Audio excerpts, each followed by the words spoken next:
Welcome, everyone, to our 28th episode. This is a space where I want to empower you to all be relationship experts and teach you as much as I can about love. I'm Kimia Shastadi, founder of Love Story. A bit of background about me: I have a master's in clinical behavioral psychology, specializing in relationships. I've published psychology studies in journals you can see on Google Scholar on relationships. I'm happily married for almost 5 years, and I've helped over 100 people with their relationships so far. Welcoming my husband and brother who is here today, which is awesome. Thank you, Armand, for being here. Thank you, Mr. Magic Man, for being here. Paulie, great to see you. Django, MJs, Megan, awesome. Okay, and I'd love to see, love seeing that Paulie's here. We're actually going to, next week's space is going to be a special one. I'm actually going to bring Paulie up as a co-host, and we're going to talk about mental health issues that come up in relationships. And this is such an important topic to talk about because a lot of us experience it, and no one really talks about it. So we're going to dive into ADHD in relationships, and then cover as many other kind of mental health areas that we can as well, and just have a really safe, honest conversation. And also any specific things you'd like us to cover on this topic next week, feel free to DM Paulie or myself, because right now we're trying to give you guys the most bang for buck and structure it the best way we can. So that was a bit of a sneak peek for next week. So look out for that. And this week's topic is self-care in relationships. And this is a really important one. So I'm glad that we picked this one to have its own space. It was actually a request from someone that we had last week who DM'd me afterwards. So it's a great one to talk about. At any point in the Twitter space, feel free to request to speak. And, you can share comments, ask questions, maybe share a story that resonates with you, anything at all. Whenever, I'm sure everyone can agree on this space, whenever we hear a new voice that's not mine, it's always really interesting, and we learn from each other and hear each other's perspectives. And that's always really valuable. And it's way more fun that way as well. And I think learning happens best when we have fun. So that is the goal. So feel free, and I will do my best to keep an eye on the requests so I can approve them as quickly as I see them. Okay, so self-care in relationships is really important, and it starts with knowing kind of what you need. There's some basic areas that kind of in general people value to different degrees and prioritize them differently. General one, physical health. One can be family. One can be, your, career or passion or whatever that is. It can be how you feel about yourself. It can be a bunch of different things that generally humans can value and appreciate.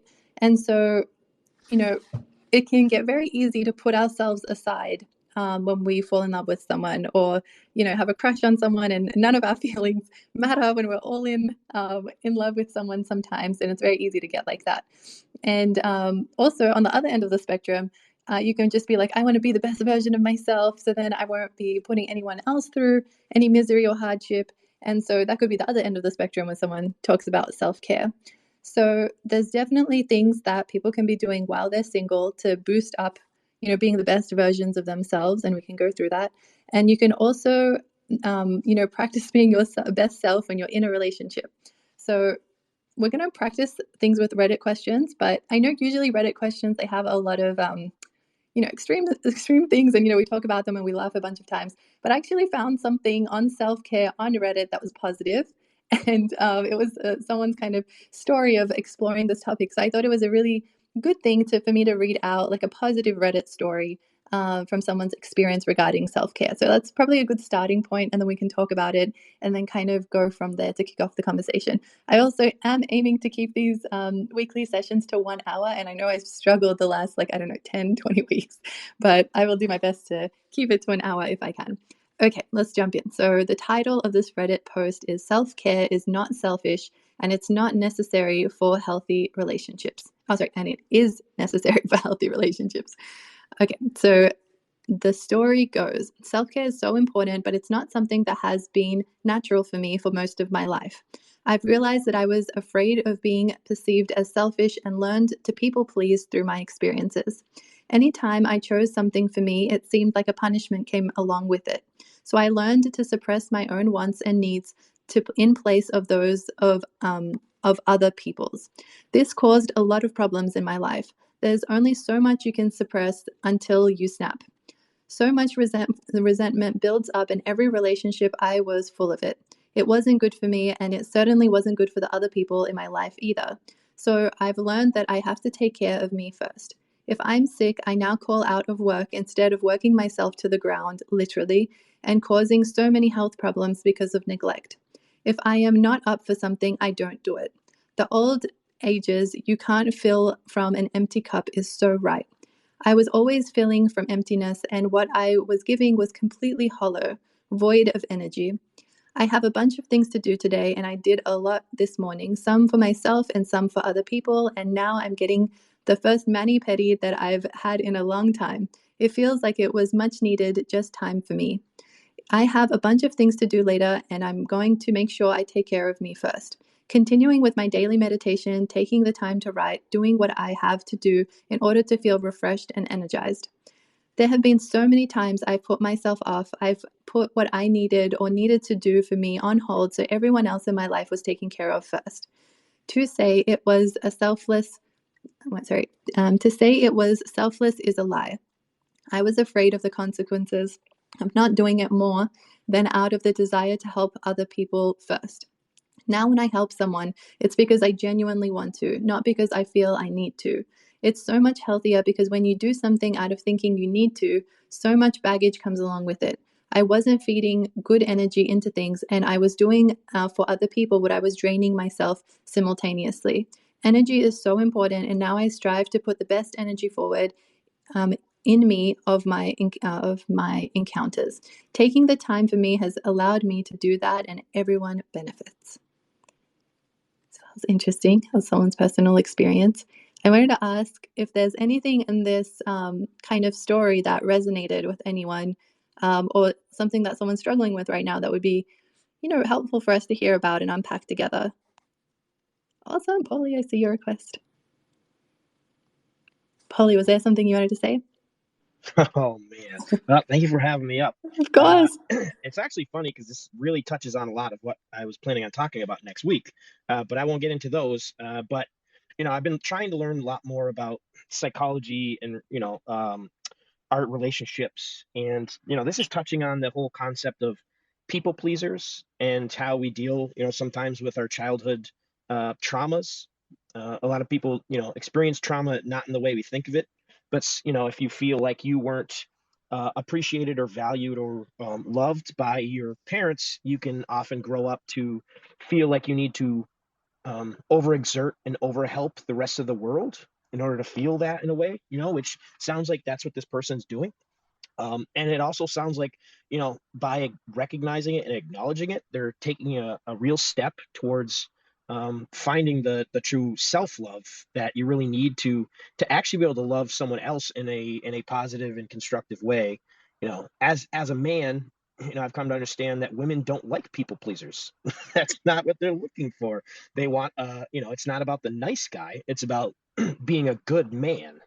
And I think this is sort of touching on that whole concept of actually becoming a person that is in touch with who they are and confident and comfortable with who they are, and knowing that they're doing what they do because they want to, not because they're coping with something. So many great points were touched on here. Yeah, yeah, absolutely, absolutely. Django, I saw you came up too. Is there anything you want to add to this conversation?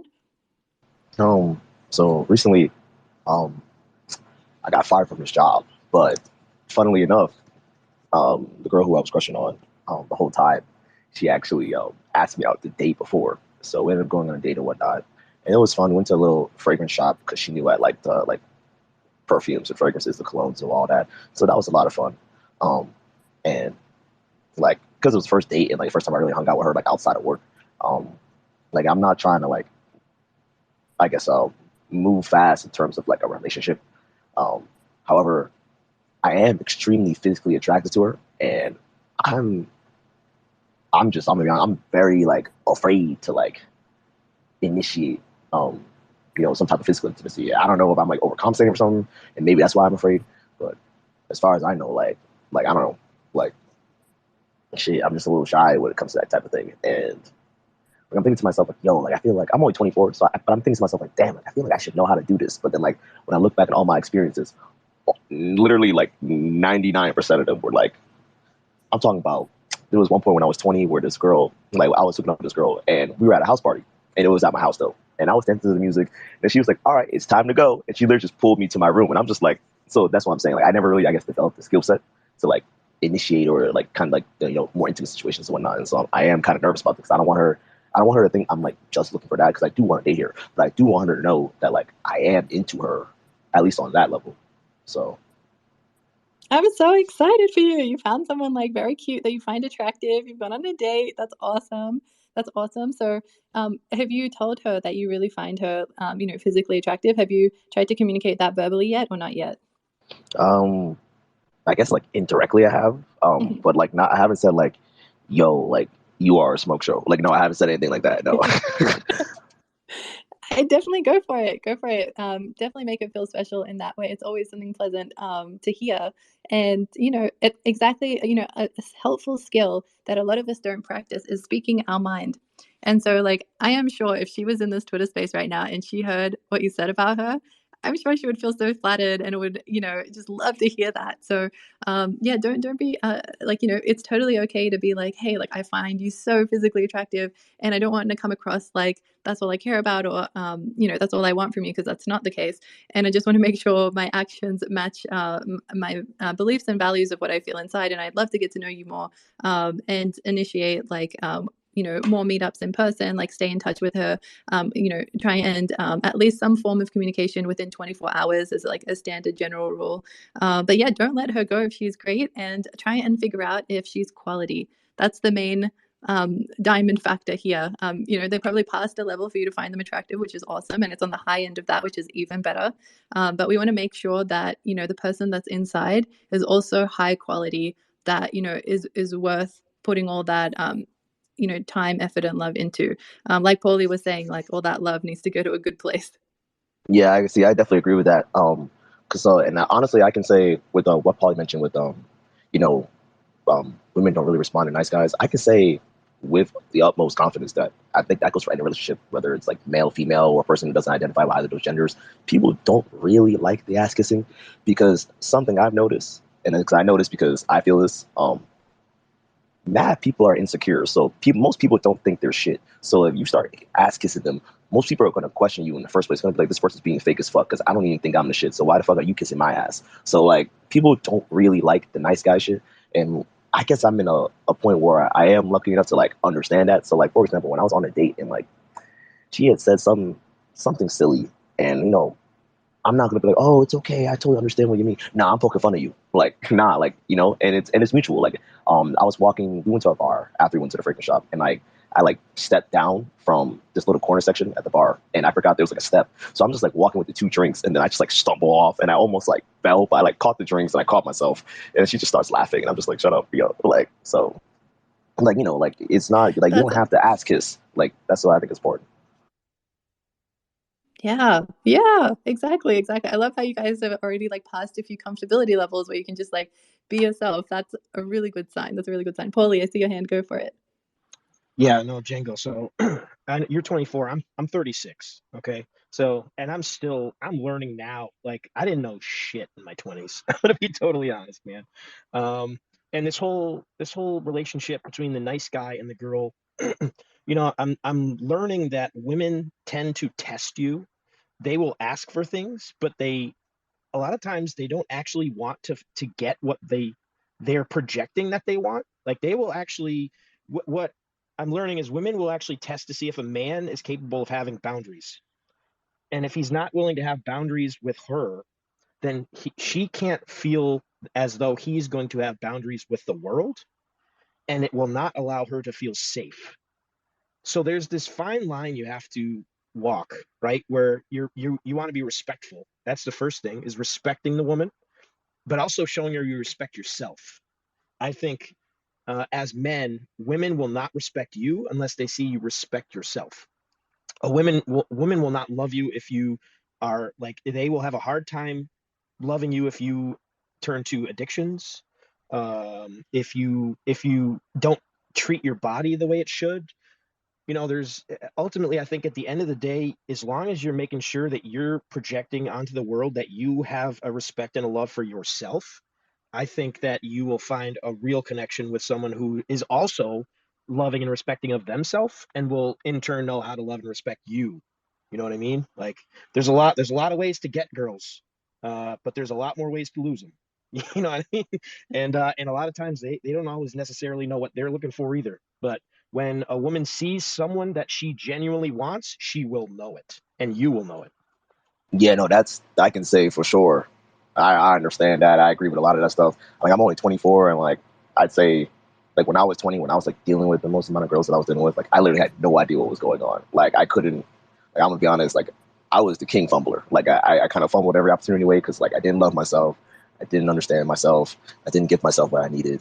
I didn't have self compassion or any of these things that I'm starting to develop now. And all those things made it very difficult for relationships and situationships and even just casual hookups that I had with the women at the time because I just wasn't there at that time.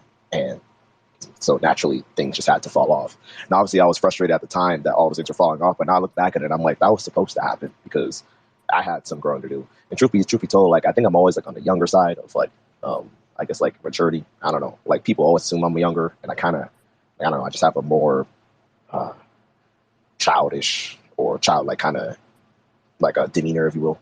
Bro, But you're a man. You're a man, bro. That's how we are, dude. But I can tell you this: if you're 24 and you're trying to take these steps and you're actually being this level of self-aware, you're far more mature than you realize, man. I'm just telling you now. You're taking the steps that a lot of people like myself in our 30s and some people who are in their 60s and 70s who never took those steps. You're doing the things you got to do, man. Just keep doing it. thank you, thank you. Oh, you guys, this is so, so sweet. I'm loving being part of this. Thank you, Paulie. Thank you, Django. I think something that Django said is like, it's the same for girls and guys, and it is similar. Like, because I've talked to so many guys and girls about this stuff, I noticed so much similarity. Like, you would never think like a girl would also think the same way or a guy would also think the same way, but they do. They just, they just don't talk to the other gender about this stuff. Which is just interesting for you guys to know that it's something that I've definitely observed, and it's like something that's also shown in psychology studies. Another thing I wanted to point out from the conversation that kind of came up was if you don't, this idea of boundaries came up and what healthy boundaries are, maybe what, too far boundaries are. But if you have no boundaries, that can come from a very loving place, or, it could be because of history of, parents not loving you or whatever the situation is. But maybe you'll put a potential partner off. That's definitely one thing that can happen. Another thing that can happen is, someone can actually take advantage of you and, just keep taking from you. And then you kind of might build an idea of like, this is how relationships are. And you feel like empty and emptier with time. And you can't really verbalize it. And, one way that, it kind of puts a magnifying glass on this one is, with reducing conflict, to notice who got upset first. The more you get into practice of noticing who got upset first and then dealing with that person first, then dealing with the other person, you realize who initiates more. And if you realize that, hey, look, it's like 100 or 90% of the time, one person's always getting upset and you're having to do stuff for them, or anytime you get upset, they can't be there for you, then you start realizing, oh, wow, like this is not very balanced, or like what is going on here with our dynamics. You should feel as a person in a relationship that you can get upset and have the other person comfort you and make it okay. Like if that's not happening in your relationship, that's something that needs to work on. Like don't let that slide. That might be like you're being too nice. You're maybe doing the people pleasing thing from coming from a very good place, but it's just like you're not getting much out of the deal besides being in a relationship with someone for the label sort of thing. So definitely be aware of that. Some boundaries that, a boundary might be too far if you're like, hey, like I can only talk to you once a week, for example. Like your boundaries should not be that high if you're trying to really like get with someone or ready for a relationship. But, saying, hey, look, like I can be responsive within 24 hours. That seems reasonable. You guys have to work out the little parts of it, but kind of like that would be a distinction of what a healthy boundary might be, versus one that I don't know why you could justify if you need a whole week to respond on average. That seems unreasonable. So yeah, those are some maybe helpful things to also think about it. Was there anything else anyone wanted to bring up? Even someone who's not a speaker, this would be an awesome time to hear from you guys before we jump into Reddit questions. Okay. Also, welcome, Jim. Welcome, Wild Guardians. Welcome, Melly. So happy to see you guys here. Omid, you're here. Awesome to see you. Agent 4, you guys. That's awesome to see your PFPs come up. Okay, let's jump into some good old Reddit questions. So this is a 65-year-old male and a 63-year-old female. And the title is, Am I a Jerk for Leaving Over Intimacy? And the background is, I have been spending time with this lady for 3 years. We have gone on countless dinners, car shows, ball games, events of common interest. I have done home repairs for her and car maintenance. I always paid for everything because that's the way I was raised. Let me be clear, that is no reason to expect anything in return other than a thank you. I've played a little grab ass with her, but have not even had an intimate kiss with her yet. A peck on the cheek or lips at most. Last weekend, I made a serious attempt and was quickly shut down. The next day, she told me she has no desire for romance and probably never will. I love this woman and she says she loves me, but at 65, life is getting short. I desire intimacy in my life and feel it's time to move on. Am I a jerk for making intimacy so important? What do you think? What if he came to you? He was like, please, I know you go to these spaces. You'll probably have good advice for me, or at least share your opinion. What do you think? Who's bold enough to weigh in on this guy's question? Sorry, I actually had to step away. I'll comment, but could you repeat it? Yeah, of course. I'll just see Omid come up. So basically, he was in a relationship. He thought he was in a relationship for 3 years. He's been paying for everything. They've been doing lots of things together of common interest. He's never tried to get intimate with her. Kind of gave it its own space. And then he recently tried, and then she's like, "I wait. Let me get the exact wording because it was important." Serious attempt. Okay, yeah. She told me she has no desire for romance and probably never will. So, and he's like, he broke it off and he's wondering if he was a jerk for putting intimacy that highly. Omid, I saw you requested to be a speaker. Did you want to weigh in on this one? Yeah, for me, he doesn't seem like a jerk. He prioritized her this entire time, and then he had a request. He shared the request with her. He got her answer, and if that's not what she is looking for, and that's something that he heavily prioritizes, maybe he should seek his thing elsewhere. Yeah, absolutely. So I think part of self-care is knowing what you want in life and what you want in relationships. So, he kind of knew maybe subconsciously what he wanted the last 3 years he was with her. But, he probably thought it was for sure going to happen at some point and it didn't. And so just, sometimes people don't think about it because they assume it'll just happen. And like we like to say in this space, we're in assumption alley. We don't want to be in assumption alley. So if he actually knew up front, if this was something that's important to him, this would have been really great to kind of talk about in the first date or two. Intimacy is pretty important to me. This is what I think intimacy is. It could mean hugs, it could mean kisses, it could mean sex, it can mean whatever it means to you.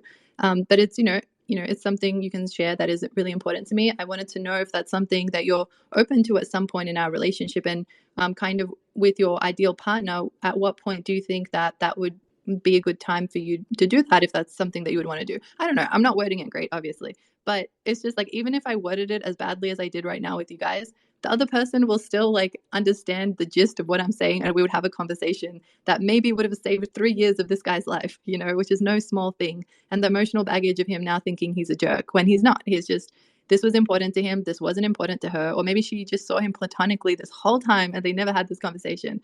But please, don't put yourselves in this position where you're just assuming something will come around and then you realize that no, it's actually never going to come around, and then now you got to choose to stay or leave, sort of thing. Another one that I noticed people do this with is kids. I remember speaking to a 19-year-old, and I'm pretty sure it was this year, and this is a Western country. He grew up, born and raised in the US, grew up here, and he was saying he just assumed all women want to have kids. And please, anyone in this room, there are some people that don't want kids, and they can be men, they can be women. That's an assumption. Just realize that's an assumption. So if you want kids, like, you got to have that chat, and I would really encourage you to have that chat as early on as possible, like over text, over like the first or second date if you can. If it's something that's like a deal breaker for you, like, get that stuff out of the way. And if someone's on the same page as you, you're going to have the best conversation with them because they're all for it as well. And they're like, thank goodness you are too. And it brings you even closer together. And if it doesn't, then you just saved yourself a whole bunch of time, like maybe 3 years, like this guy. And so, and you might think you're a jerk when you're not.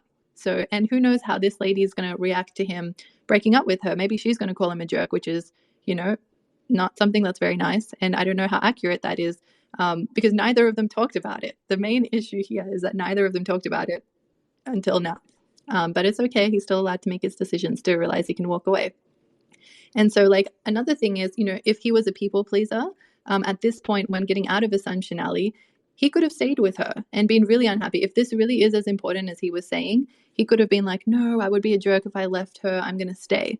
And then he stays, I don't know, however many more years.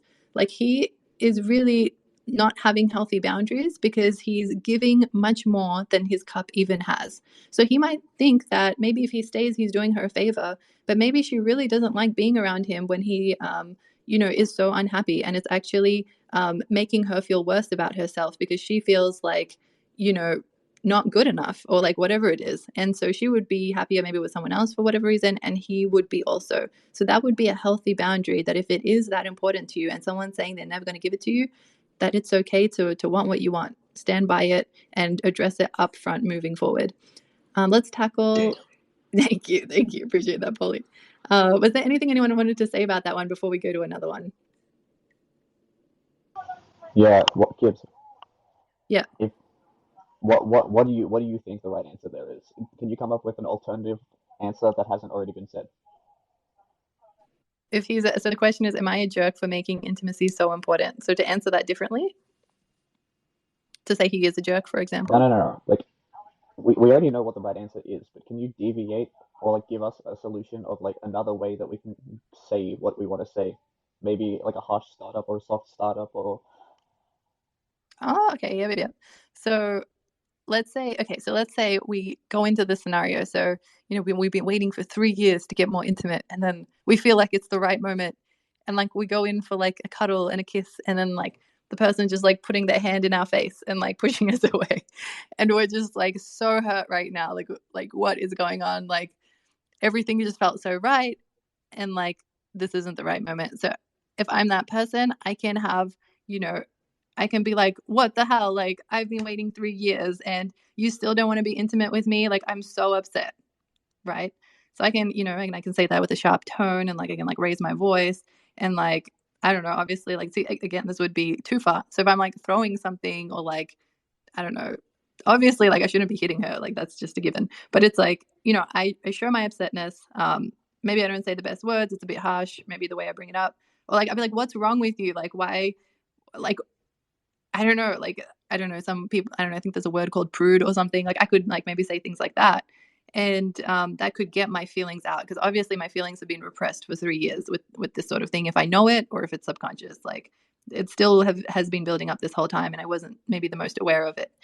So I would say that response is better than not saying anything and just going along with it. Like, that's going to be a lot worse, because you're going to be passive aggressive pretty much every point on after that you can't hold it in. And passive aggressiveness is so bad because you're not addressing the real problem. At least you're addressing the real problem, even if you deliver it in the ways that I did, minus the, throwing things and like hurting someone.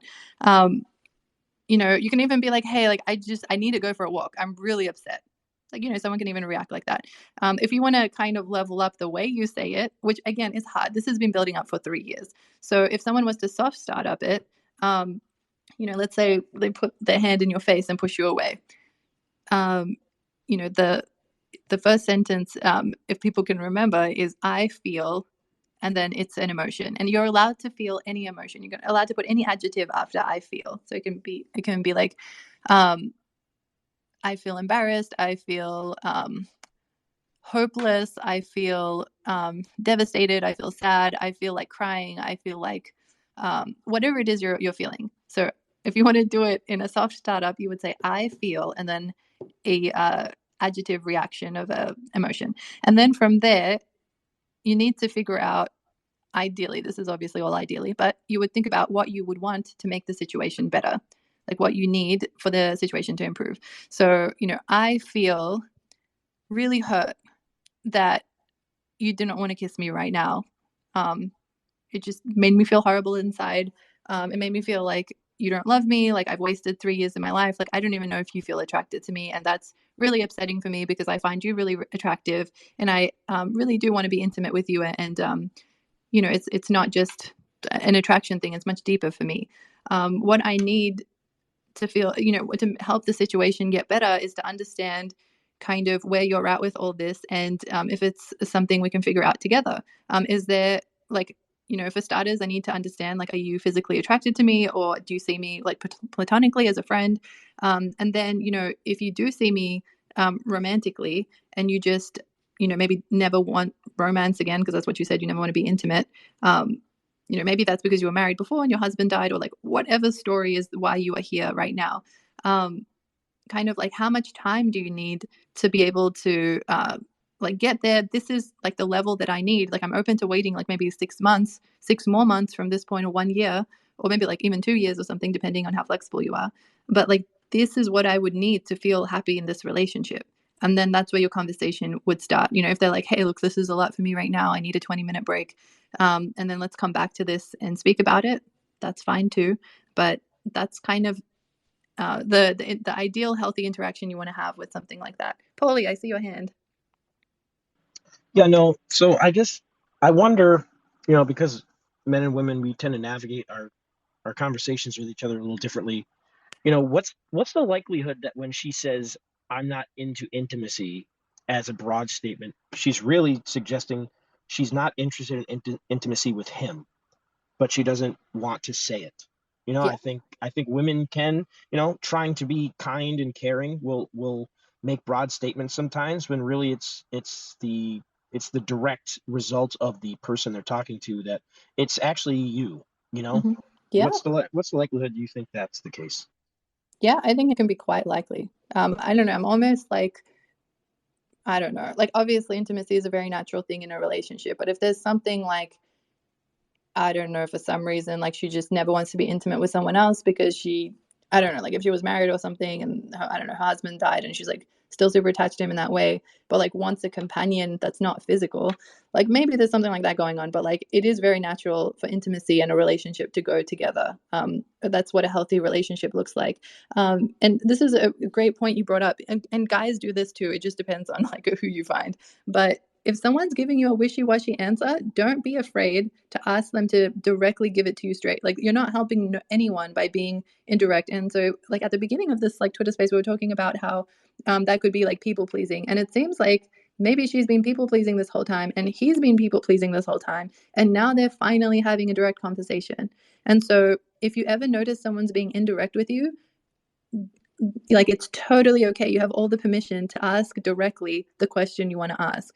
And it helps if you can take it maturely, like if you can take the answer maturely, especially if you're going to remain in the relationship with them, because it will help them feel comfortable knowing that if they tell you the honest, direct truth, that you can handle it.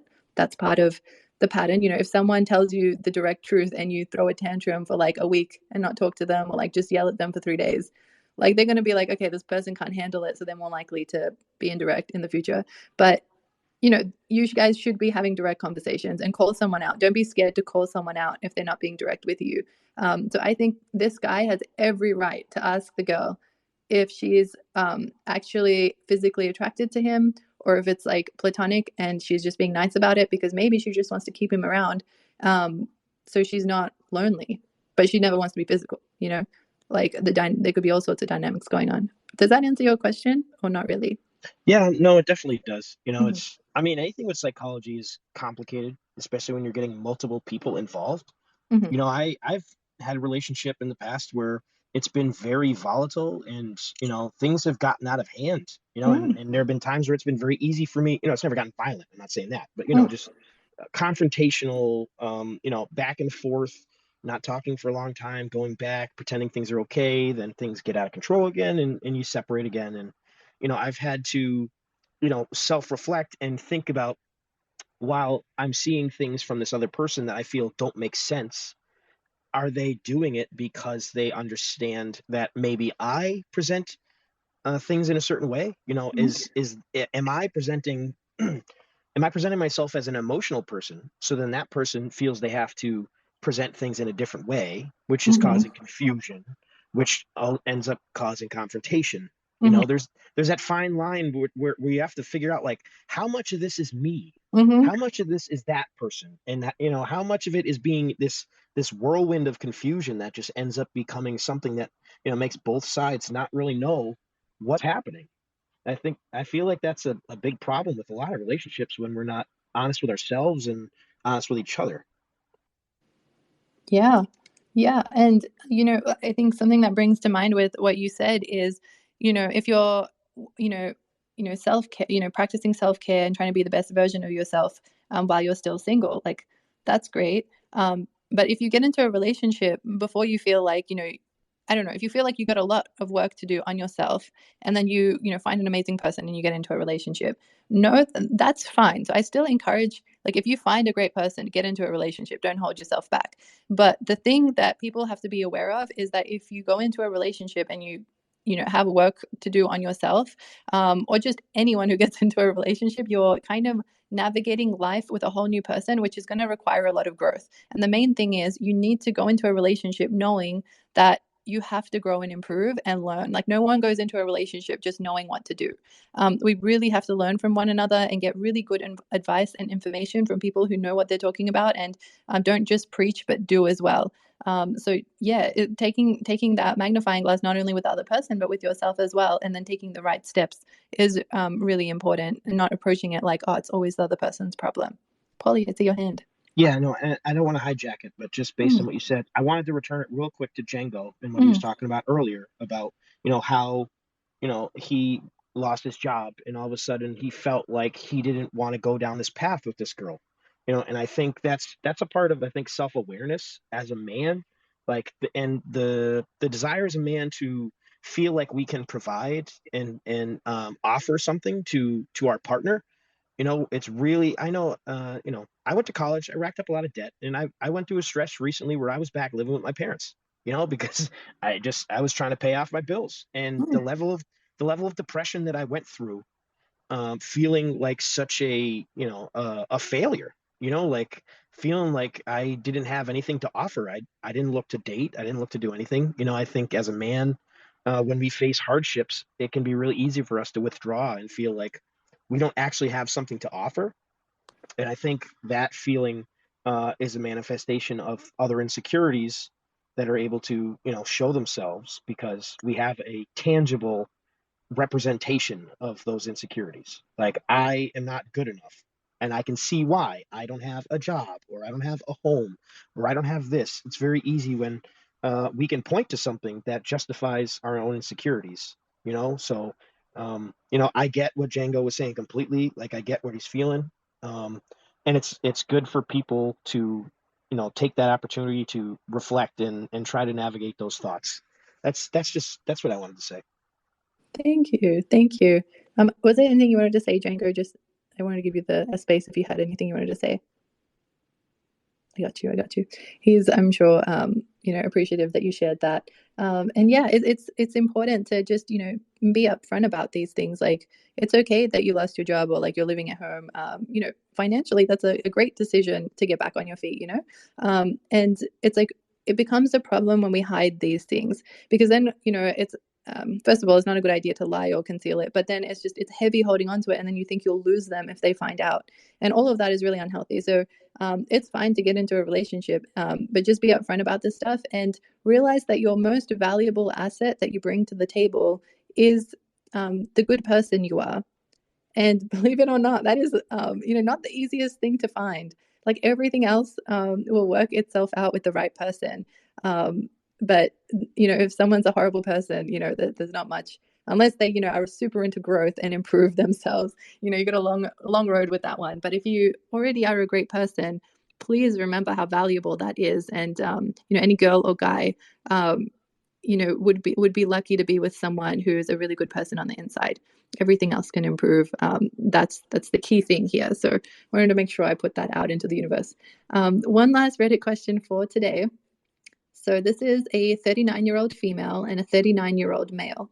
And the title of the Reddit question is, my husband is refusing to help out, although I have 2 jobs. And there's a bit of background on this one. So it says, my husband is a so-called good person in quotations, but he uses marriage as a vehicle for his comfort. He works a physical job and I work 2 office jobs. The second is a part-time job. His commute is twice as long as mine. He uses these facts as an excuse to not do anything after work. He wouldn't even want to wash a single dish, nothing. He has energy for after-work hobbies, but is refusing to help me out and says that I am just nagging. I've been getting up before him to prepare breakfast and lunch every day for 9 years now. After work, I cook and clean and go to bed. He will never help. Never start taking out the garbage, never washing dishes. When I tell him I'm tired too, and that's not fair, he says I'm complaining and nagging. What do I do? I love him, but I'm tired of this life. So this touches on some interesting things, and I wanted to point out just some data that I heard recently. So they've done a bunch of studies, and they've noticed that women are working more. So from that standpoint, there's a bit more equality. But what they noticed is guys on average have more time, more hours in a week having fun than girls have hours in a week having fun. So there's I don't know, it's about a 2-hour difference in that. And so when I read this, I just think of that statistic, so I thought I'd share it with you guys. But yeah, what do you guys think with self-care in a relationship? What kind of things come up for you when you hear this person's story? All right, yeah, Polly. I guess I'll jump in, I guess. Yeah. Unless anyone else wants to jump in. Yeah. No, well, it's not really the relationship thing, but the first thing that pops in my head is the whole concept that we live in a world now where it's necessary to have multiple jobs to run a household, which I think is thrown a huge monkey wrench in the dynamic of a household. I hear this, and the fact that this woman is working 2 jobs and doing all the other things, like, I think anyone would listen to that and feel empathy for her, and it's man, like, the first thing that pops in my head is just the mess of the economy that we're in now. It's so and I think that so much of their relationship probably revolves around that, the stress of trying to maintain a home in the way they are. And man, that's a tough one. That's a really hard one. You did good with that one. Thank you. You did good. I appreciate it. Yeah, economy is a big part to play in this story. MJ, as I saw you come up, I'm so excited to hear you speak. Hello, good evening, everyone. Can you guys hear me okay? Yeah, we can hear you great. Thanks so much for coming up. Yeah, it's been a while. I'm really happy to be here. Just want to piggyback off that last story there with the girl and I think that's her husband or her boyfriend? Husband. Yep. Gosh, she's married to him. Okay. I know. I'm speaking from just my experience, but I already have red flags, alarm everywhere. If they don't have kids yet, just coming from my own experience as a mother and my husband as a father, what's really strange is sometimes he'll go out with the kids, run errands with them so that I can get a break.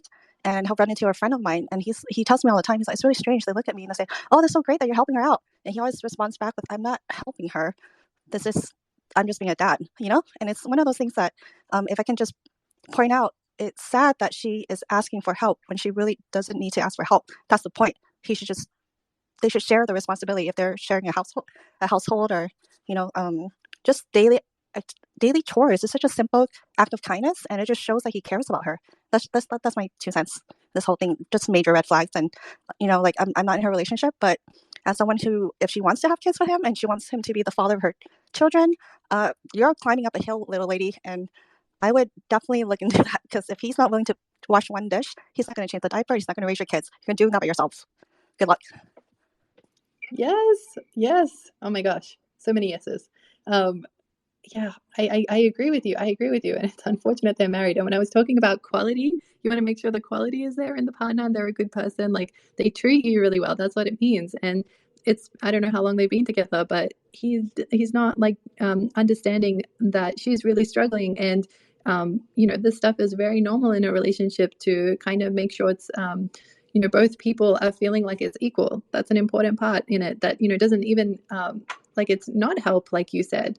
It's kind of a given in a healthy relationship that's respectful to both sides. Paulie, I saw your hand went up. Did you want to say something about this one? Oh, Yeah, James. no, I think what she said, like, yeah, the reason I said it's tough is probably like my subconscious, like, wow, I actually have to agree with like the woman, like here in this completely as the guy, because the way that the situation is presented, it's really kind of hard to defend him here. Like, she's working 2 jobs, she's doing all that stuff, and he's not really showing a willingness to, take even part of it on. It's if your partner's working 2 jobs, you got to do some shit. You got to step up. I'm sorry. Like, there's no you don't really have, anything to fall back on to defend the fact that you're just not, trying to pick up some of the slack. No one should have to do all that and work 2 jobs. It's just not fair. I don't care if you're the man, the woman, whatever. We can debate how, what is equality, what, people can debate what's the responsibility of, each sex in a household. That's all, but at the end of the day, if both people are out there working, then that you've set the standard. You're both doing it, which means you both have to come back and contribute in the home, just the same way you're contributing outside of it. Yeah, exactly. And I think this scenario also brought up nagging.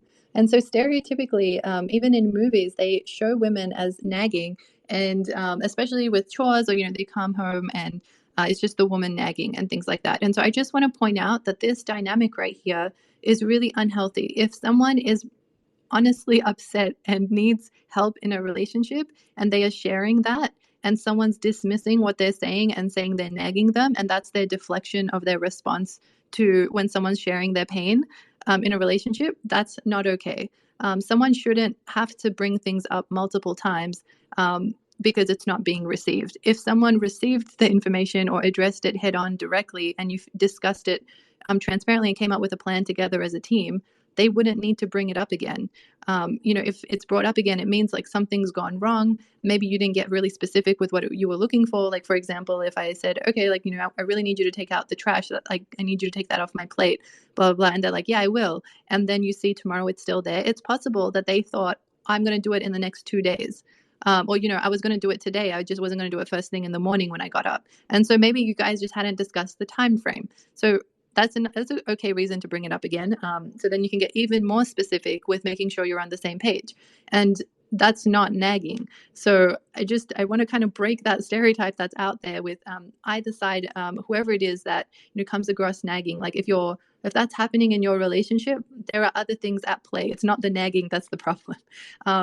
Maybe it's just that one person's always upset, and maybe you feel like you never get to be upset, and whenever you're upset, they just make it about themselves. Maybe that's the dynamic, but that's the main dynamic at play that you need to talk about. So you really do need to take a step back and realize, like, what are the big picture patterns that keep happening that are unpleasant, and how do we break them? Like, even if you need to get out a piece of paper and just be like, drawing things and putting an equal sign and then making a circle and drawing the loop that keeps happening, and then figure out like what is an external thing that can disrupt the loop and create like a new healthier system, and then try it out.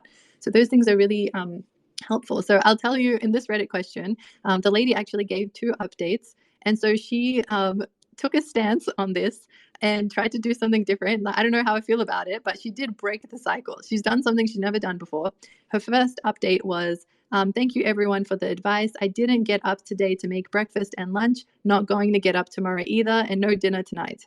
And then she gave an update 2 saying, left all dishes in the sink, and although I worked 8 hours at my full-time job and a couple of hours at my second job, I don't feel tired at all. Just made a small meal for myself, didn't scrub the stove after my husband's breakfast that he made. So that's what it feels like after work, you just chill. And so, like, it's maybe if she's not getting through with him with words, she tries something else to kind of break the cycle. And it seems like, at least for these 2 days or 1 day, she's found a way to get his attention and change the behaviors that go on in the house. And maybe now that's a starting point to have a direct conversation about what's going on and how to address it as a team. Another thing, I just want to end on like this note. It's really important for us all to find things that we find fun and put them into our lives. And I know even personally, I can own up to this. It's not easy to do. Like, it's so hard for me to do this. But, I'm trying to find little things to do. Like, I'll be completely transparent. Yesterday, when I came out of the shower, I blow dried my hair. And that felt really great. It was such a small thing. But I still feel my nice hair today, and that makes me feel really good. And, that's, self-care that I did for myself that makes me feel better as a person, which also makes me be a better partner for my husband, Armand. So, and I told him when he got home, I'm like, oh my gosh, do you like my hair? But it can be just something as small as that you do sometimes for yourself, and it can really help make you feel better. But yeah, I know maybe guys have maybe a little more practice at doing fun things, or they play games and things like that. But this goes for everyone. Try and put fun things in your life. You have every right to also, be chill and, experience something nice. That's just part of being human. And so a big barrier sometimes is we don't know what is fun for us, or we've never had time to think about it. And so, yeah, it's so worth it. Just take a few minutes, and even if it takes half an hour, 1 hour, it's so worth it to just sit down and try and figure out what it is for you that you find fun, that you can kind of put into your days or weeks, or even like once a month, if it's something bigger.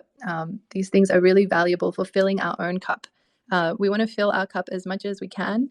So then, just like the very first positive Reddit question that we read, when we're operating from a fuller cup, when we help someone, we are all in with helping them. We're not, thinking, oh, why is this taking so long? Oh, I just need them to be okay, so then I can go do this other thing. We're operating from a place where we have time, we have space to give them, or we have the emotional bandwidth to be there for someone, much better than we can if we're operating from an empty cup. So it's a very loving thing, even for the people around you, when your cup is full in different ways. Anything you can do to help fill your cup can be a positive thing for not only yourself, but the people around you.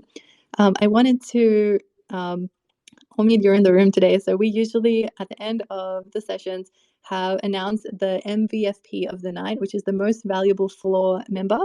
And so, Omid, do you want to do a drum roll, some sort of drum roll somewhere? I don't know, with emojis or something. Thank you, Polly. Thank you. And the winner for this week it's a close one. It's a close one, but I have to give it to Paulie, because honestly, you opened up and you shared so much that was really powerful for everyone to hear, and you gave so much love and support to all of us, and especially Django. And just it gave me, it made me feel so happy as a human to see so much love in this space, and I thought that was really powerful. So thank you so much. I also wanted to give a shout out to our runner-up MJs. I think I was so happy to see you come up, and I think what you shared was so valuable. So yeah, you're close runner-up. But thank you everyone for coming. Was there anything anyone wants to say before we wrap up for this week? I'll just go by saying I appreciate getting the MVP here. And yes, MJ, you were a late bloomer, but you came in strong. So appreciate you there. Appreciate you, Django, Omid, everyone that came in. I just wanted to say it's really cool. I've been in spaces in a lot of different, ecosystems now and markets, and I love stumbling upon anything where we can touch on anything psychology or philosophy, or relationships. So it's really been a joy getting to be involved with this here, and I'm really looking forward to being more involved and having conversations. You touched on me being very open, and that's who I am. So you can definitely count on that happening much more down the road. I have ADHD, and that part of that means we just say whatever the hell is on our mind. So I'm an open book. Hopefully, I don't talk too much, but if I do talk, I'll try to make it at least valuable. We appreciate you. We appreciate you. I'm also an open book, so happy to meet another open book.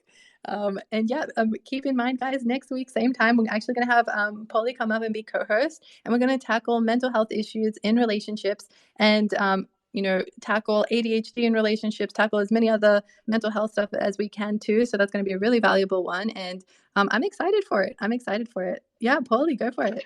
Yeah, no, I just wanted to clarify, because when we were talking about it earlier, I understand that ADHD isn't maybe necessarily a mental health problem, but it is a disorder that comes and results with mental health problems, right? So I think I think disorders, whether it's, BPD or, bipolar, ADHD, if you're dealing with PTSD, they come with things, and it doesn't necessarily have to be a mental health disorder, but oftentimes they come with them,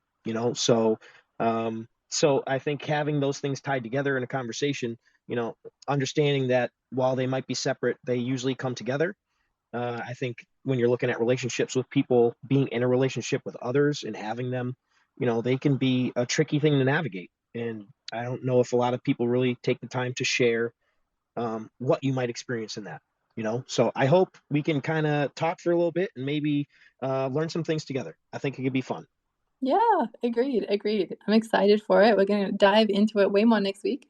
Yeah, so I'll see any of you who want to be there next week. And I wish you guys the love life of your dreams, an amazing week ahead. And we'll see you guys next week. Bye, everyone.